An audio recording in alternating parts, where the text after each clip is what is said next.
Alrighty, so 45 cost monsters are done. We're on to 46 cost. Minerva is the first one, and I've not fully read her, so this is a nice new format. I like this. So all enemies removes buffs, all enemies removes special buffs. That's good. Quite unique, especially that it does it before it applies anything and before it does damage as well. So it should remove things like resurrection as well. Does damage, hits 4 times. Excuse me. 4 times for 1,000 damage. 3 times for 1,000 damage. Both does physical and magical damage. My goodness. I don't know why I got so sneezy all of a sudden. So she does pretty good damage, actually. She's the first monster since Pandora that can hit really, really hard. So I like that aspect so far. Applies Slumber. Slumber is a really nice debuff. My goodness. What is going on? Twilight is very good. The success rate of 140 is a little bit on the lower side. I mean, Slumber is a special type of debuff, so a special status effect. So I don't think most people have a huge amount of Slumber resistance, but that is pretty good. Twilight's really good for PvP. Diffusion's really good for basically everything, and then applies Siege, which is not a great bubble. It's an okay bubble, but it's not great. 50k, that's really surprising, considering we saw some 45 cost monsters that were 50k and 60k as well. So I would have expected that to be a little bit higher. Overcast, that is actually really good. Overcast is a very, very powerful buff. Frozen resistance plus 70. Nobody's really using frozen resistance. So frozen resistance really isn't that special. This is what's really fascinating. Taken physical water unison damage minus 10%. That is very, very fascinating. Now, keep in mind, it's only physical damage, so it doesn't apply to magical damage. That's what it seems like, at least. Very, very interesting. So Minerva, just in general, is kind of a unique monster. We'll start with PvE. For questing, she is not great. You're basically only getting diffusion and a bubble. Overcast is good for the time extend as well, but it's a delayed time extend. So you do need to have a team and you do need other people to do stuff. But she is kind of unique. She's a very interesting monster, to say the least.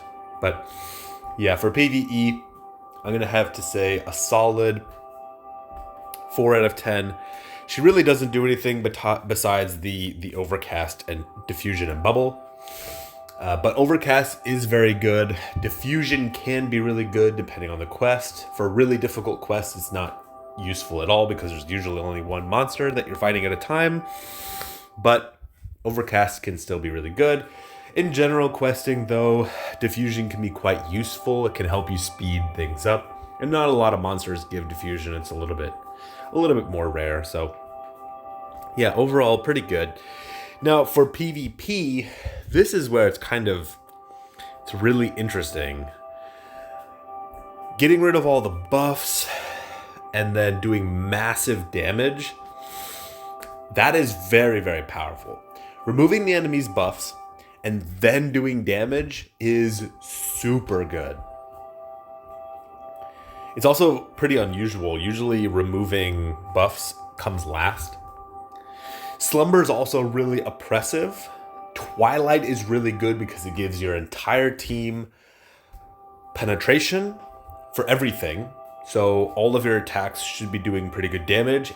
Diffusion is very powerful because it allows you to hit everyone on the enemy team, and it ensures that your team will just be able to come out of uni and one-shot the enemies. It gives yourself an okay bubble. Overcast is really good against enemy unis, and it's also really good against things like time slicing, because if they don't time slice all of your buffs, when this expires, which is usually when Overcast expires, which is usually before everything else, it will time extend your remaining buffs. So it's very good against time slicing as well. And then, of course, minus physical water damage can potentially be really, really powerful. So yeah, I mean, this monster overall for PvP is a very, very strong monster. The fact that you can just straight up kill the enemies, that's how you win PvP. Not to mention you do get full penetration, diffusion, and overcast, all really powerful. You're missing some things, so keep in mind that if your allies are not as powerful or super whaley, there's a high chance that you don't kill all of them right away. There's also no uni boosting, so no uni boosting, no major buffs, so we're missing 200% buff, ability power boost, crit boost, field, crest. You know, we are missing some things. But the enemies can't fight back if they're all dead. And that's why I really like this monster. Incredible damage, excellent strips, pretty, good after uni power. You have the penetration and the diffusion, plus you have overcast. I mean, this is a really nasty monster. It's not perfect. I would say that it's probably an 8 or a 9 out of 10. It kind of depends how powerful you are, and it depends on the situation you're in. There are situations where you are so oppressed that applying uni boosts to your team so that your entire team can win you a PvP match. Again, this monster doesn't do that. Field and crest are both massive boosts to damage, and this doesn't have either. So keep in mind that this isn't a 10 out of 10 monster because it's situational. However, it's still a really, really powerful monster. There are going to be situations where this monster isn't the best throw that can be thrown, but most of the time it's going to be a really good one. So yeah, this is a really nice monster. Now, when it comes to guild battles are in a really, really strange spot right now. The main idea in guild battles is your entire team will build at the same time. Everyone in your team will throw a uni, and everyone on the enemy team is going to throw a uni. This monster is a 46 cost monster, which means that it's going to get more points than any 45 cost monster. So instantly, it is a top tier monster in the current meta. With that being said, it's also a very, very powerful monster, because before your team even starts doing damage, usually each team will throw priority monsters in order to increase their stats, apply fields, apply crests, and other types of buffs in order to prevent the enemies from being able to one-shot them in case they lose the uni. Right now, this monster is incredibly powerful. Being able to remove all of the enemy's buffs and debuffs, coming in with massive damage, applying diffusion, and applying overcast, all really powerful. Plus this, right now, she is a solid 9 or 10 out of 10. Kind of depends, in my opinion, on where we go from here. But longevity-wise, this monster may not be as relevant. Now, she's always going to be really powerful as a killing monster in a clash. And that's because priority monsters aren't going anywhere. Priority monsters never do damage, but they can buff, and they can apply things that are very powerful defensive shield, like walls and stuff, to make it so that even if you lose the clash, your team won't get one shot. This monster does incredible damage. Now, it is worth mentioning as well that in the current meta, there is a lot more HP in play.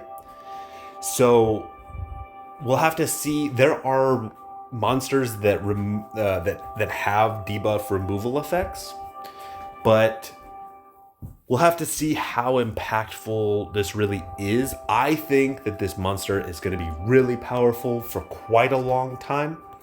Again, this is the first 46 cost monster, so it's a little bit iffy. There's sometimes a massive power spike at certain times, and sometimes it can be really hard to predict and see a good monster for what it is really early in a new cost cycle. So we're in a brand new cost cycle. We're at 46 cost. So there could be a massive power spike from a team alongside all of this percent damage down that's coming, or there could not be. And it's one of those things that, you know, they could just keep producing monsters like they have and just swap out some of the flat damage reduction that they've been doing with percent damage reduction. In that case, this monster will be a 10 out of 10 for a long time, be very powerful, and have a strong impact in the meta for a while. And at least in my opinion, she's a pretty darn good PvP guild battle monster. With that being said, though, there are going to be cases where if the power spike does occur, where this monster is not good. If the power spike is massive, then there's a chance that this monster doesn't really do anything in 2 or 3 months. So just keep that in mind. Now, let's go over the other things as well. I think she is really powerful, and damn, that's just a beautiful monster. I mean, can't really complain about that. So maxes out at the weapons max out at 7XL, and L+. L+ is pretty bad. I would have expected a little bit higher, but does give you uni. Again, no cost, so you're gonna run at a cost really fast. Restores damage dealt from HP. That's good. Increases damage when using a physical or magical attack by 15%. That's also pretty good. Keep in mind though, there is no success value up, there's no cost up, and there's only a little bit of uni gain. Plus the L+. This proc is pretty bad. Across the board for like PvE, it's okay. For some classes, it'll be good. For example, soldiers don't really need success value up, so getting the damage is pretty good. But for other classes, this could be really bad. Lancers need it, archers need it, the success value up. And this doesn't have it, plus it's only maxes out as an L+, so it's already kind of on the weaker side anyway. I think this is a solid 6 out of 10 for free-to-play players, and probably a 4 out of 10 for late-game PvE. And then again, horrible for PvP, doesn't give you any penetration. You need either pulverize, or you need to penetrate, damage reduction, damage reflection, or damage nullification and invulnerability. It kind of depends on what class you're playing. Now the armors, I haven't taken a look at these either. Maxes out at L+, reduces damage taken by 15% and 50%, and then reduces physical and magical damage taken by XL. That is pretty bad. That'll go up to, once this hits level 7, it'll max out at 20% for each. We did see a, if you want PvP gear, I think they're still out. Yeah, if you want solid PvP gear, I just recommend getting these guys, because this reduces damage taken by specifically physical, and then there's one for magical as well that reduces it by XL, which is what, like 40, and then once it gets to level 7, it should be 45%. So 45% damage reduction is really, really good. This is the PvP gear. This is kind of trying to be PvP gear, but it's failing. So honestly, these armors are like, they're just not really, they're not really that great.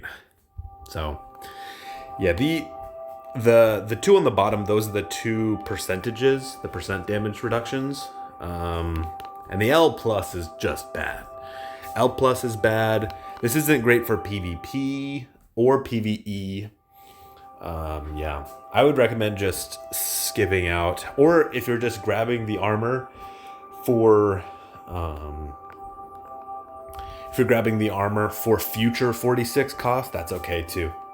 So would I recommend spawning Minerva? It is a little bit more on the expensive side. I did the math and it's going to come out to roughly 850 gems. So I wouldn't spend, the average was like 750, but I wouldn't spend unless you have 850. There are 6 boxes, 500, 700, 800 to 1,000 drops of ether is really good. And then some other weapons as well as the newest weapons. The nice part is that you only need 800 or 8,800 for Minerva. So she is a little bit on the cheaper side, but it comes out to basically the same amount of gems, which is, yeah. Overall, I think for free-to-play players and for newer players, this is a pretty interesting monster. I personally would wait. And it's not because she's not a good monster, and it's not because the weapons aren't top tier, it's not because the defense gear is top tier. I would wait because as 46 cost, as more and more 46 cost stuff comes out, not only me, but everyone else will get a better picture of what 45 cost to 46 cost gear, where it should land, where the power spike is, what's powerful and what's not powerful. So just because it's new, I don't recommend spawning. That is really sad because it is an absolutely gorgeous monster. And, you know, if I was into gacha stuff, I'd want it. So it is sad, but I would recommend holding off just because the power of 46 cost is kind of unknown right now. It may be that this monster is really good and you missed out, or it could be that this monster really isn't that great, and you won't know for probably another 2 months, which is not where I want it to be. And I don't see that this monster is like so overpowered that it's like, yeah, this is going to be a meta-defining monster for sure. For long-term players, it's a little bit different. I would recommend getting this for a long-term player if you're really into guild battle and PvP right now. And the main reason is because the power of the percent damage down is going to be really good. It's a really nice flexible monster. Having this monster in your lineup to fill out a water wind or a wind fire combo with your team could be very valuable, but I would recommend reaching out to your guild mates and seeing what other type of wind monsters you guys have and whether or not this is something that you guys need. So keep that in mind as well. All right, that's pretty much it for today. I will catch you guys later. Peace.